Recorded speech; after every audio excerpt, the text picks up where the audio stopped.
Alright guys, so in this week's episode of Julie's Playbook, we're going to be talking about Juju Smith-Schuster taking the high road, Le'Veon Bell being the mature one, and Aaron Donald and his big investment in Pitt football. All that and more when Julie's Playbook starts now.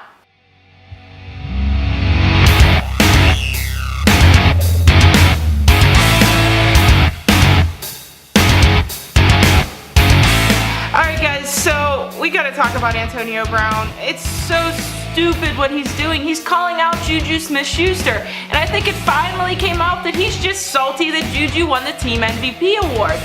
He tweeted and said, "Don't forget your boy fumbled the postseason," and then went on to say some other stuff that's not really that important. Juju tweeted and said, "Keep your emotion off of Twitter," and that tweet that Antonio Brown said emotion, and then what happened?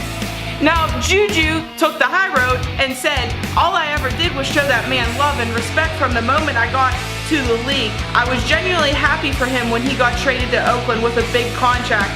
And now he takes shots at me on social media. Crazy how big that ego got to take shots at people who show love." I mean, Juju's right. Like, what is Antonio Brown doing? He's literally across the country still hating on the emerging Steelers wide receiver. But then Antonio Brown tweets out a message that Juju sent to him basically when he was in college saying, "Hey, I'm an up-and-coming wide receiver. Is anything you can offer to my game?" He tweeted that out. And like, that's just personal stuff. What is Antonio Brown doing? I don't even know what to say. Juju did nothing wrong but show up for his team when Antonio did. Alright guys, so the next topic we have to talk about is another head scratcher. There's so much going on around the NFL that makes me just question what the heck's going on. Leonard Fournette was arrested because he was driving with a suspended license and he didn't pay a traffic ticket. There's no word really how much the traffic ticket was worth. But he's an NFL player. He was once a starting running back, so you're telling me this man doesn't have enough money to pay that ticket? And if he does have a suspended license, why the heck is he driving? He has enough money to have somebody drive him around. I just don't get it. I think it's crazy, and matter of fact, I think it's kind of immature. Alright guys, so the next topic we're going to talk about is what I think is going to happen come 20th pick overall.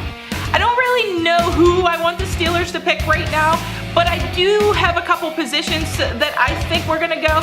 Of course, we're still looking to fill that void of Ryan Shazier. Yes, Mark Barron might be able to help a little bit, but that void has not been filled.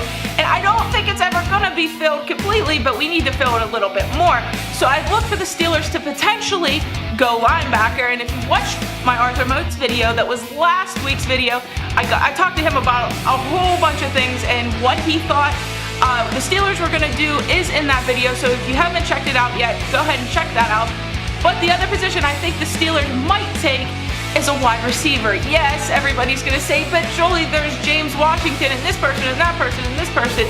I'm not real set on the wide receivers the Steelers have. Yes, Juju would be able to carry his team, but I'm looking for a tall, deep threat. Juju's going to be double covered guy. DK Metcalf would be ideal, but I don't think he's going to be around that long. So maybe another wide receiver with his same body type, or a little bit less, because there's not going to be too many people with DK's body type in this draft. But we'll see, and look for a live video before the draft, and we'll talk about who I think is going to go to the Steelers. Alright guys, so the next topic we have to talk about is Ramon Foster. He tweeted out this big long paragraph that if you want to read all of it, it's right here. But basically he's saying, moving forward, if you have a problem with the organization or any one of the players in the organization, you can contact him or Marquise Pouncey.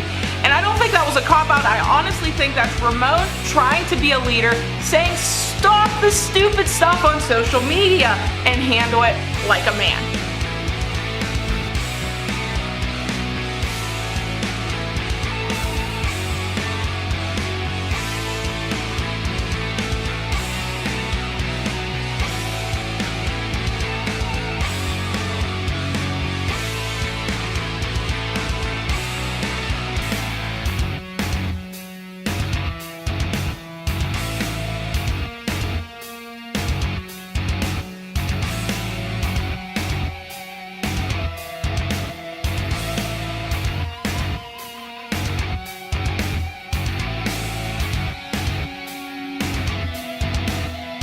Alright guys, so the next topic we have to talk about is Le'Veon Bell, and for once it's nothing bad. A few weeks ago I asked you guys on my Instagram, who do you think's being the bigger diva, Antonio Brown or Le'Veon Bell? Almost everybody said AB. I think there was only one person that said Bell. And you know what? This past couple days, it goes to show you why you could still have a little bit of respect for Le'Veon Bell.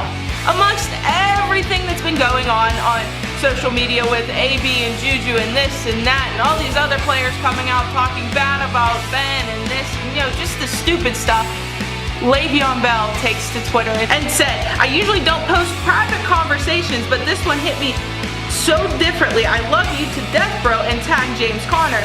And it was a message James Conner sent him and said, what's up, bro? Just reaching out.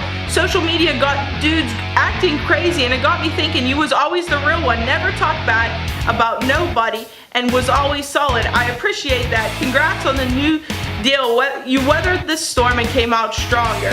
Like you always say, positive vibes. And okay. Do that all over again. What? I can't read what it says. Okay. Why? Well, I thought it was fine. No, I messed up the last line.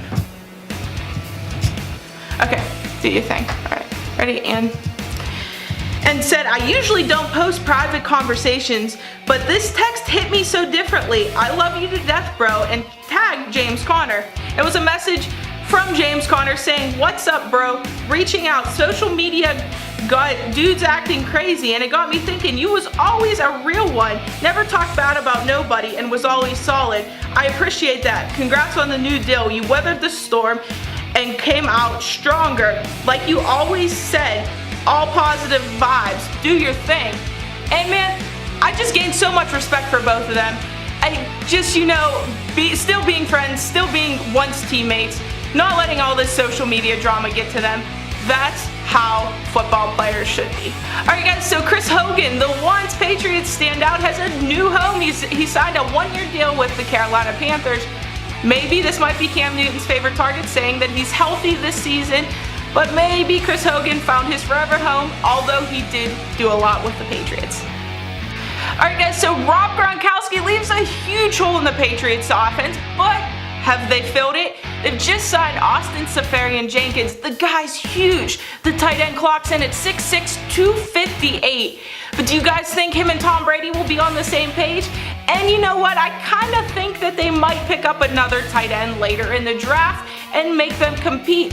But the guy's 6'6", 258. He might be the missing piece that the Patriots need after losing Gronkowski. Alright guys, so the last topic we have to talk about is Aaron Donald.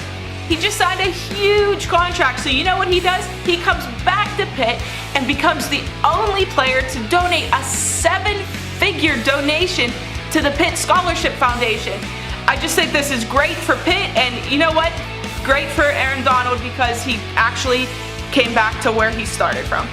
Alright guys, so that does it for this week's episode of Julie's Playbook. Don't forget to like, share, and comment on this video. And of course, if you want to do any type of fantasy sports, that's at jgarnick9 on DraftKings. And until next week, that's a wrap.